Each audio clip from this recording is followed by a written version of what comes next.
रात के 11:45 बज रहे थे। शहर की चकाचौंध से लगभग 20 किलोमीटर दूर आर्यन अपनी काली एसयूवी के अंदर बैठा था। बाहर घना अंधेरा था और उसकी गाड़ी की हेडलाइट्स सामने खड़ी एक विशाल जंग लगी लोहे की जाली के पास खड़ी थी। यही थी शून्य वाटिका। आर्यन ने अपना कैमरा ऑन किया। हेलो दोस्तों, मैं हूं आर्यन। आज हम वहां खड़े हैं जहां जाने की हिम्मत शायद इस शहर का कोई भी इंसान नहीं करेगा। मेरे पीछे जो गेट आप देख रहे हैं वो शून्य वाटिका का है।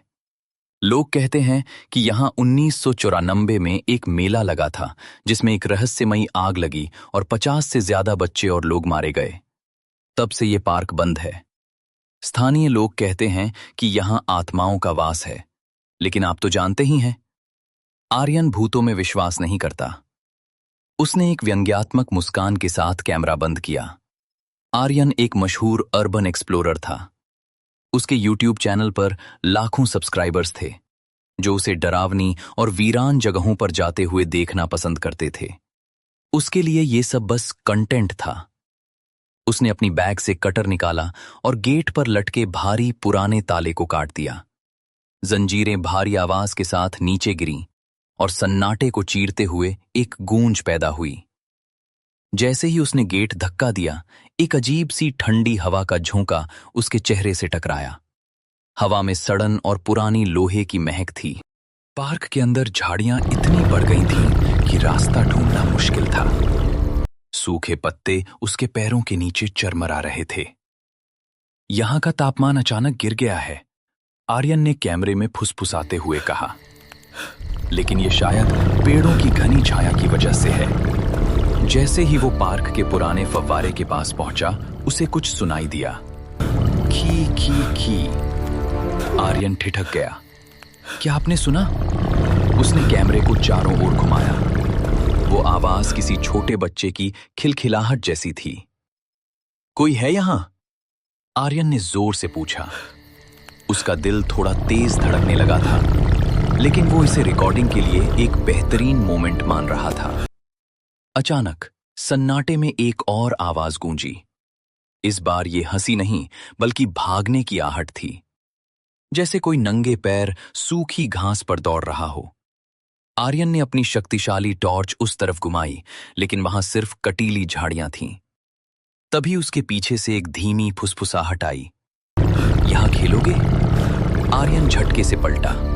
पीछे कोई नहीं था। उसके माथे पर पसीना आने लगा। उसने सोचा कि शायद कोई स्थानीय लड़का उसे डराने की कोशिश कर रहा है। आर्यन आगे बढ़ा। वो पार्क के बिल्कुल बीचों बीच पहुंच जाना चाहता था, जहां वो मशहूर खूनी झूला मौजूद था। चलते चलते उसकी नजर अपने कैमरे की छोटी एलसीडी स्क्रीन पर पड़ी। जो उसने देखा, उसने उसके खून को जमा दिया। झाड़ियों के पीछे, जहां उसकी टॉर्च की रोशनी धुंधली पड़ रही थी, 3-4 आकृतियां खड़ी थीं।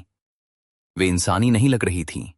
तभी उसे एहसास हुआ कि पार्क का माहौल बदल गया है। पेड़ों की टहनियां अब हाथों की तरह लग रही थीं, जो उसे पकड़ने के लिए झुक रही थीं। उसे महसूस हुआ कि वो इस पार्क के अंदर नहीं, बल्कि किसी राक्षस के पेट के अंदर है, जो उसे धीरे धीरे निगल रहा है।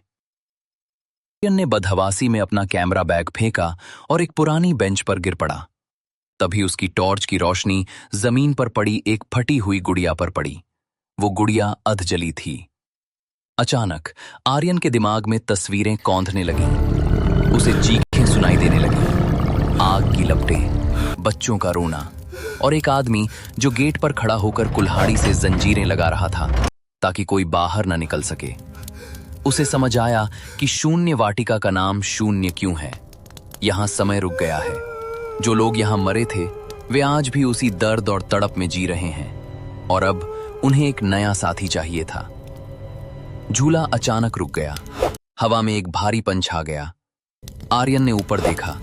झूले पर एक छोटी बच्ची बैठी थी। उसका चेहरा जला हुआ था और उसकी आंखों की जगह सिर्फ काले गड्ढे थे। उसने अपनी छोटी सी उंगली आर्यन की ओर उठाई और फटी हुई आवाज में कहा, तुमने गेट खोला? अब तुम गेट बनोगे। आर्यन ने आखिरी बार भागने की कोशिश की। वो पागलों की तरह झाड़ियों को चीरते हुए भागा। उसे दूर गेट की रोशनी दिखाई दी। हाँ, मैं पहुंच गया, वो चिल्लाया। वो गेट की ओर कूदा, लेकिन जैसे ही उसने गेट को छुआ, उसका हाथ लोहे के पार निकल गया। वो ठोस नहीं था, वो एक परछाई बन चुका था। उसने पीछे मुड़कर देखा।